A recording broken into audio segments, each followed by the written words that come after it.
Welcome to Fear and Greed Summer Investing Series, brought to you by Vanta, specialists in compliance-led growth. I'm Sean Aylmer. Last year, the S&P ASX 200 hit multiple record highs, as did many of its biggest companies, led, of course, by Commonwealth Bank. It leads to the question, is the market overvalued? And if it is there a correction on the way? As always, this is general information only, and you should seek independent advice before making investment decisions. Roger Montgomery is the founder and chief investment officer of Montgomery Investment Management. Roger, welcome back to Fear and Greed. It's great to be with you again, Sean. It's an exciting time to be an investor. Is the market overvalued, Roger? Well, I'll tell you what, if you look at a lot of the traditional measures that commentators are using to forecast a crash this year, then yes, you would say the market is overvalued. But when you drill down into some of those indicators, the market doesn't seem that expensive, or it could be that there's a very good reason that those particular ratios are at very high levels. So one of them at the moment that investors are using, for example, on the S&P 500 is the price to book ratio. So this is where you compare the price to the, if you like, the equity on the balance sheet on a per share basis for each company. So when you aggregate all of those, for the S&P 500, the price to book value at the moment is about 5.3 times, which historically is a record. And so investors are using that, and commentators are using that to say, whoa, look at the market. It's crazy. It's so expensive at the moment.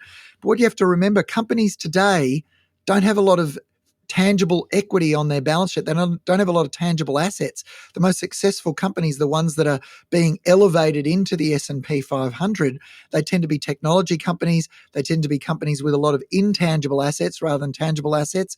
They're not accurately reflected, or the values of those intangible assets aren't typically reflected on the balance sheet. And so the price to book ratio could be very, very high, not because the market is expensive, but because most of the companies that are succeeding don't have a lot of tangible assets.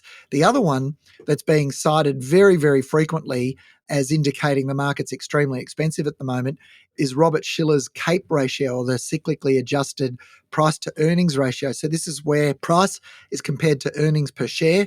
And if the market's very popular, the price is going to be very high compared to the earnings because people are willing to pay higher multiples of that earnings. But with Robert Shiller's version of the index, it looks back over the last 10 years. So it's looking at the average earnings over the last decade. But let's remember that in the last decade, we had COVID. And so for 2 years, earnings were depressed. And so that's artificially brought down the average earnings over the last 10 years. And that's influenced that very high CAPE PE, or cyclically adjusted PE ratio. So I think when you look a bit deeper at some of these ratios that people are pointing to and saying, the market's really expensive, I think you can find that, there's a lot of companies growing very quickly at the moment. Earnings are going well. The economy in Australia and in the United States is robust. There's expected to be tax cuts. There's expected to be pro-growth policies implemented. And that should be very good for another good year in markets. So I don't particularly think the market is overpriced at the moment. I'm trying to argue against you here, Roger. So, excuse me, but what about something like the Commonwealth Bank, which isn't necessarily an IP company? It hasn't changed that much. It is incredibly expensive. It's obviously been re-rated generally. Is that too expensive? Yeah, look, I think it's difficult to see the growth in the banks justifying, the Commonwealth Bank's share price at the moment. But in the absence of big cap technology stocks in Australia, investors are gravitating to the things that they think are safe and that will give them some leverage or some participation to the market going up. But as I've said several times before, what the wise do early, the fools do at the end. Mm-hmm. And so it is important to be very, very careful. And look, if you don't want to miss out and you feel that the Commonwealth Bank is the place to put your money, then your lever is the size of the position in your portfolio. And you can reduce the size of the position such that you still have some exposure, but it's not going to blow you up if it goes badly. Okay, so just on that, as a retail investor, how do I play the next 12 months then based on what you've said in the last 3 or 4 minutes? So what you need to think about is you need to think about where there's tailwinds in industries. And one of those, the enterprise migration to the cloud, so very, very large businesses moving to the cloud, that's still going.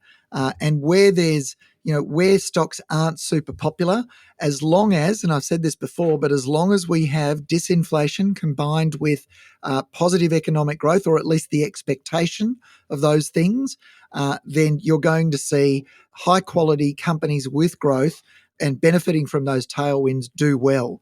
So even where the PE ratios might be a bit above average, so I'm not talking about those companies where they're well above average, but if they're a little bit above average or the average for the market, then I think this year is going to be a good year for those businesses. And in fact, let me suggest this: in the absence of any liquidity being drawn from the market, 2025 could actually be one of the best, if not the best, of the last 3 years in markets.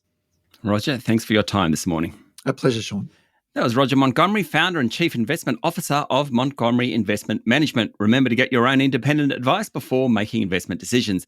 This is Fear and Greed Summer Investing Series, brought to you by Vanta. Vanta automates compliance for frameworks like ISO 27001, SOC 2, CPS 234 and Essential 8, saving time and money while building trust. Join over 8,000 companies like Atlassian, Dovetail and FireAnt, managing real-time risk. Get $1,000 off at vanta.com/fear and greed. I'm Sean Aylmer.